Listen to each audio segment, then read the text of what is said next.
If the Gita is there, focus only on Gita. All else is just stories.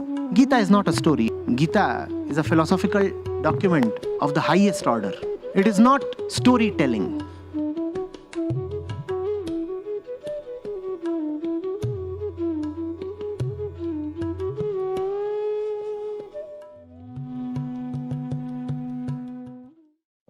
Pranam Acharya ji.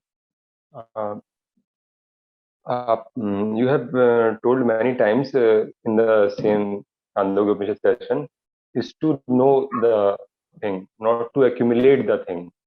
Sir, when you speak, then at that time it feel okay. I am getting the gist that okay, sir. I'm like, but in real life, I'm not able to differentiate. Okay, to what is to know that this thing I know and this thing I have accumulated in my day-to-day life. That okay, and this is the process of knowing, and this is how to differentiate between the both. No, a thing is known at two levels. The second level being more important than the first. The first level is to know the thing at the level of the fact. The second level is to know the thing at the level of the impact. I must know, let's say I have a gadget in front of me. I must know the gadget at the level of the fact. What does that mean? I must know how it works, how it was manufactured, where did the raw material, the metals, the minerals come from, how much does it cost, the company that has manufactured it, what are its credentials. There are so many things with pertaining to the facts that I need to know of. Though I'll never be able to know fully, and it's not even very important to know it fully. But you must at least have a certain level of factual appreciation of anything that you have in front of you, anything that is important to your worldly and material life. Then comes the second level, which I said is more important, the level of the impact. What does that gadget mean to you? That's what you must know. Why is that thing with you, first of all? Why is that sitting on your table? Why are you thinking of it? What has that thing done to your mind? Has it brought peace and clarity? Or has it become a burden on the mind? That's what I mean when I say don't accumulate. No. Accumulation invariably means that you have a thing without knowing it. If you know a thing very well at both the levels, the level of the fact and the level of the impact, then having that thing is no more a problem. Then it's not an accumulation. Then it's a healthy relationship. To accumulate is to have a fridge without ever knowing what it is for. And you keep something on the top of the fridge and you think that's what probably it is for. One day you advance in your knowledge and you start using the fridge as an armira. Or you start using the walls of the fridge as canvas to paint on. That's accumulation. You have something without even knowing why you have it, and you're just carrying on with it. A drag on life. Whereas if you know the thing and you also know why you must have that thing, and then having that thing is no more a problem. The fine print is when you know yourself and when you also know what place things have in your life, then you find that there are not too many things that you really need. And when there are things that you really need, you will go all out to attain them. Because now those things are not for your personal accumulation, but for a higher purpose. Mostly we accumulate because we don't appreciate. Our accumulation runs concurrent to our ignorance. Have this stuff, have that stuff, have that stuff. Why? Why have all the stuff? Because you know none of the items in the stuff. Like going to a shop and not knowing what you really need. So you end up buying a lot of miscellaneous stuff. The size of your carry bag then and the numbers of carry bags is just a representation of the size of ignorance. Sir, you have told the things in the context of the physical thing. I have a bottle, I need to know. Not merely having it on my table doesn't suffice. I should know, okay, what is the reason and from where I am thinking. I totally agree with, I totally got that. Sir, but I want to ask the knowledge right now. Okay, I know I need to eat healthy. I have to work a certain routine. I know, yes, the things are alluring to me. I know that when I'm in office, I know that okay, I like to talk to people and be in the crowd. But I know that okay, I don't have to do that, and I'm acknowledging that okay, I'm alluring to the crowd. I know that okay, there is a certain path I have to be in that part only and work that way. At that way, I have the knowledge, but sometimes it doesn't impart in life that I know that things. Many people know many things, but that doesn't substantiate in the life. No, in that moment when you do something else or slip away, in that moment you do not know anything. Knowledge is not something you can accumulate and keep in a corner. Knowledge is something you have to live in. When you say you know and you still slip, I'm asking, do you know in the moment when you slip? In that moment you know a lot of other things. In that moment there is a lot of other stuff that is impinging on you and capturing you. So then the trick is to be very, very careful in negating, in keeping things away. Merely having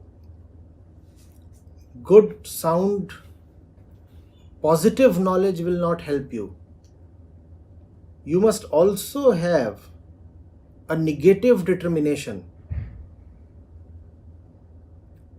What do you mean by negative determination? The determination to negate. The determination to negate. You can have a great bowl full of something delicious, some fluid. How many flies does it take to ruin the entire bowl? One. Now you have been given the bowl by the teacher, let's say. The bowl is full of knowledge and it's delectable, both nutritious and delicious. What's your responsibility now? Teacher has given you a fine big bowl of nice edible stuff. What's your responsibility? Your responsibility is to keep the flies away from it. So your attitude has to be in the direction of negation. The bowl you will have, but the bowl will be of no help if you have the bowl plus flies. If you have the bowl plus flies, so the flies have to be kept away. That's what I'm calling as negative determination. So you are getting what you are getting from the teacher, that's okay. But you are also getting a lot of other things from other places, like flies. Are you sweating them away? No, you are not. Because you have some relationship there, some concern, some story, some allurement, something else is there. You have what the teacher has given you, but you also have something additional. That additional stuff you are not keeping away, and you are convincing yourself that you are fair to the teacher because you have stored everything that he has given you. To that extent, right. But what about the other things you have stored? Who will put them aside? And when those other things become very meaningful to you, in that moment you lose all knowledge. Your memory is corrupted. You start thinking of miscellaneous things and you slip. And then you say, oh, I had the knowledge, I still slipped. No, you didn't have the knowledge. In the moment of the slip, all knowledge had been suspended, kept aside, made invisible, put behind your back. It's not the failure of knowledge, neither is it the failure of the teacher. It is a failure of attention.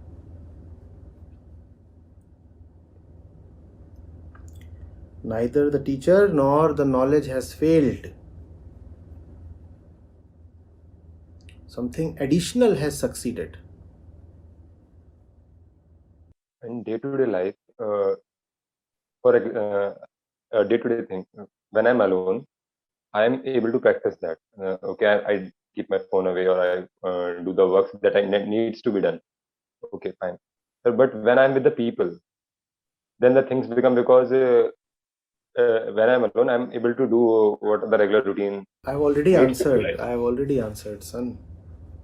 When you are with people, then the people become more important than the knowledge. Full stop. What do you mean by people? Persons, right? One person is there in front of you, offering you companionship. One is there offering you a job. One is there offering you entertainment. One is offering you probably sexual pleasure. And these things become the more important flies. That's it. In my office, so that also needs to be catered. I cannot be totally cut off. You can keep catering to it. There is no solution to that. You cannot come to the truth while being pegged to something else. The moment somebody says, no, truth is all right, but first of all I have to take care of my office, then truth is not something that would ever tolerate being secondary to something else. Everything has to be subservient to the truth. If there is something that you find more important than the truth, then the truth will never admit you or embrace you.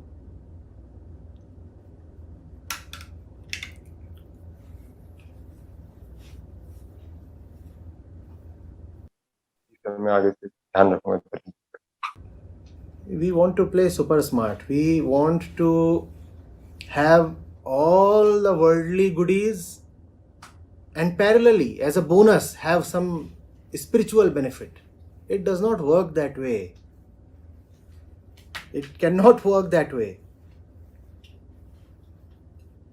It's simple. Why don't you see that? If your office is an impediment in your spiritual growth, discard your office, full stop. And often you do not really need to take such extreme measures. It is possible to have methods that are more tactical in nature but still succeed. However, if conditions are such that it has to be a simple and direct choice between these two things, let's say office and internal growth, one excluding the other. Sometimes it happens that the two choices are mutually exclusive. You can have either one or the other and there is no overlap possible. If it comes to that, then you must be prepared to pay the extreme price. Though having this kind of an exclusive situation is not really the aim. First of all, we try to have methods where you can have your internal calm and your internal attentiveness without really having to fight a great battle in the world. Because that is not the objective, to needlessly fight battles in the world. No. So you try to not to engage with the world too much and still succeed within. But then life is such that sometimes you come to that kind of a point where you have to make drastic choices. If drastic choices are asked of you, you should not be found wanting or hesitating or shy or unwilling to pay the price.